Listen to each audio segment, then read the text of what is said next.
Bismillahirrahmanirrahim. Assalamualaikum warahmatullahi wabarakatuh. Alhamdulillahirabbil alamin. Wassalatu wassalamu ala asrofil anbiya'i wal mursalin wa ala alihi wa ashabihi ajma'in, amma ba'du. Yang terhormat kepada Bapak Dr. Andes Nurdin MSI, dan yang terhormat kepada Ibu Widya Hestineng Tias SPD MPD selaku dosen pengampu mata kuliah Ekonomi Syariah, dan rekan-rekan sekalian atau teman-teman sekalian yang saya banggakan.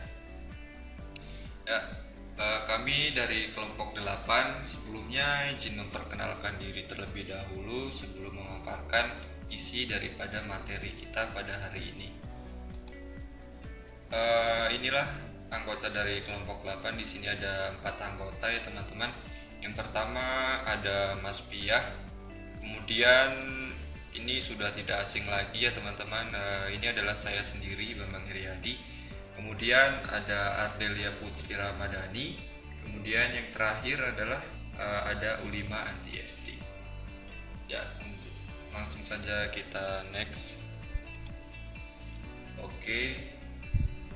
Sebelum memasuki materi kita pada hari ini, adapun tujuan pembelajarannya, yang pertama itu untuk mengetahui kewarisan dalam pandangan Islam. Kemudian untuk mengetahui asas-asas hukum kewarisan dalam pandangan Islam. Ketiga, mengetahui sumber-sumber hukum kewarisan dalam pandangan Islam. Dan yang keempat itu adalah mengetahui sebab-sebab adanya dan hilangnya hak kewarisan dalam pandangan Islam. Dan yang terakhir, untuk mengetahui rukun dan syarat kewarisan dalam pandangan Islam. Oke, kita next saja. Nah, adapun pengertian kewarisan dalam Islam ya teman-teman.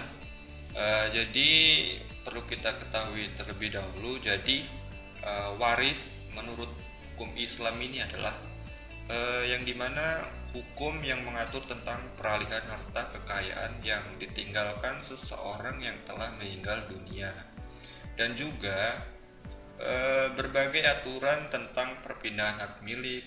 Hak milik yang dimaksud ini adalah berupa harta seseorang yang telah meninggal kepada ahli warisnya. Asas-asas hukum kewarisan Islam.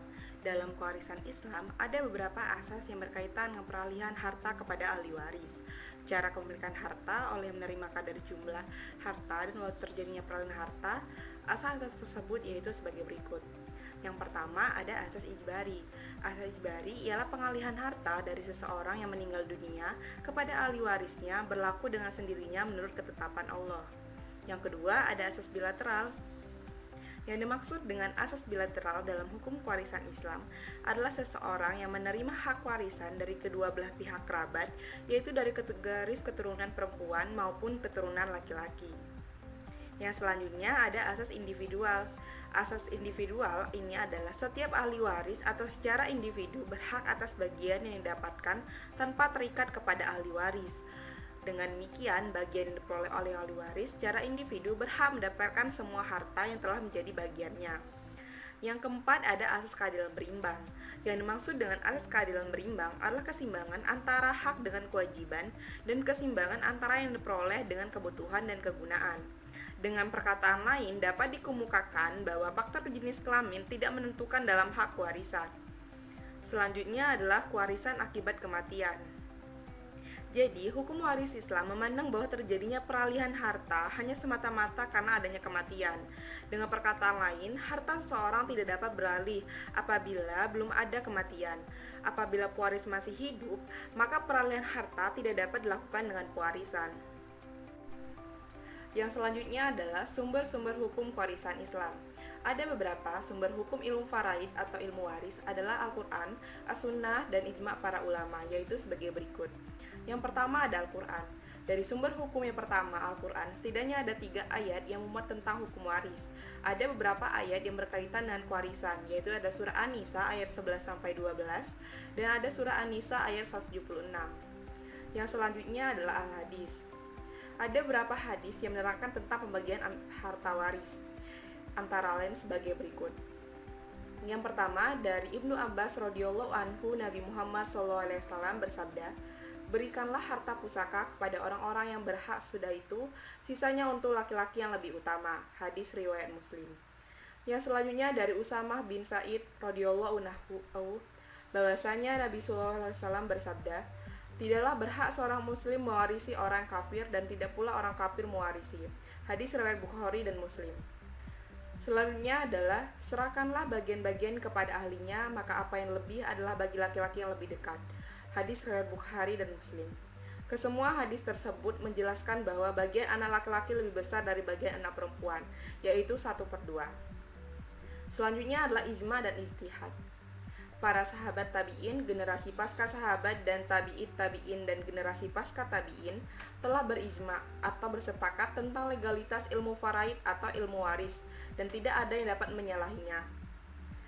Imam-imam mazhab yang berperan dalam pemecahan-pemecahan masalah waris yang belum dijelaskan dalam nas-nas sahih.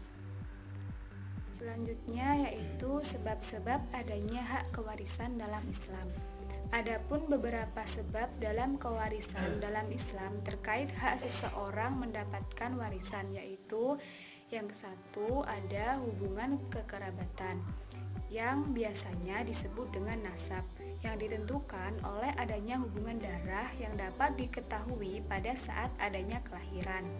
Yang kedua ada hubungan perkawinan.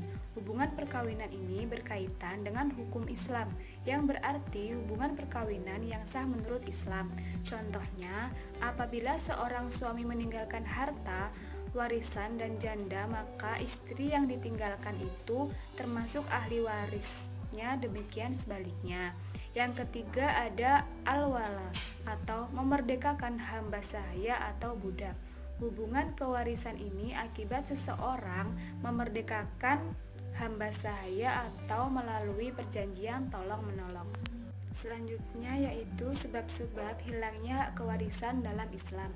Adapun yang dimaksud dengan sebab-sebab hilangnya hak kewarisan adalah hal-hal yang dapat menggugurkan hak ahli waris untuk mendapatkan harta warisan dari pewaris, yaitu sebagai berikut.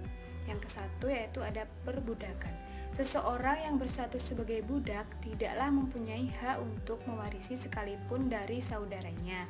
Yang kedua ada perbedaan agama. Perbedaan agama ialah keyakinan yang dianut antara ahli waris dan muwaris atau orang yang mewarisi. Yang ketiga ada pembunuhan. Pembunuhan ini dapat menghalangi seseorang untuk mendapatkan warisan dari pewaris yang dibunuhnya. Yang keempat yaitu ada berlain negara. Berlain negara ialah ibarat satu daerah yang ditempat tinggali oleh muwaris dan ahli waris, baik daerah berbentuk kesultanan, kerajaan maupun republik. Yang kelima, murtad. Murtad ialah orang yang keluar dari agama Islam dan tidak dapat menerima harta pusaka dari keluarganya yang muslim, begitu pula sebaliknya. Yang selanjutnya yaitu ada rukun dan syarat warisan. Ada 3 rukun warisan yang telah disepakati oleh para ulama. 3 syarat tersebut adalah: yang pertama, pewaris baik secara hakiki, hukumnya misalnya dengan dianggap telah meninggal. Lalu yang kedua, adanya ahli waris, yaitu mereka yang berhak untuk menguasai atau menerima harta peninggalan pewaris dikarenakan adanya ikatan kekerabatan atau kaitan pernikahan atau lainnya. Yang ketiga yaitu harta warisan, yaitu segala jenis benda atau kepemilikan yang ditinggalkan pewaris, baik berupa uang atau tanah. Adapun syarat waris harus terpenuhi pada saat pembagian harta warisan. Rukun waris dalam hukum kewarisan Islam diketahui ada 3 macam, yaitu yang pertama muwaris. Muwaris adalah orang yang diwarisi harta peninggalannya atau orang yang mewariskan hartanya. Syaratnya adalah muwaris benar-benar telah meninggal dunia. Lalu yang kedua yaitu ada waris atau ahli waris, yaitu orang yang dinyatakan mempunyai hubungan kekerabatan, baik hubungan darah, hubungan sebab semenda atau perkawinan, atau karena memerdekakan hamba sahaya. Syaratnya adalah pada saat meninggalnya muwaris, ahli waris diketahui benar-benar dalam keadaan hidup, termasuk dalam hal ini adalah bayi yang masih dalam kandungan. Yang ketiga yaitu al-mauruts. Al-mauruts adalah segala sesuatu harta benda yang menjadi warisan, baik berupa harta atau hak yang termasuk dalam kategori warisan. Oke teman-teman semua, itulah tadi penjelasan dari kelompok 8. Semoga apa yang dijelaskan dapat dimengerti dan dapat dipahami untuk teman-teman semua. Mohon maaf apabila terdapat kesalahan, dan kepada Allah kami mohon ampun. Kami ucapkan wassalamualaikum warahmatullahi wabarakatuh. Terima kasih.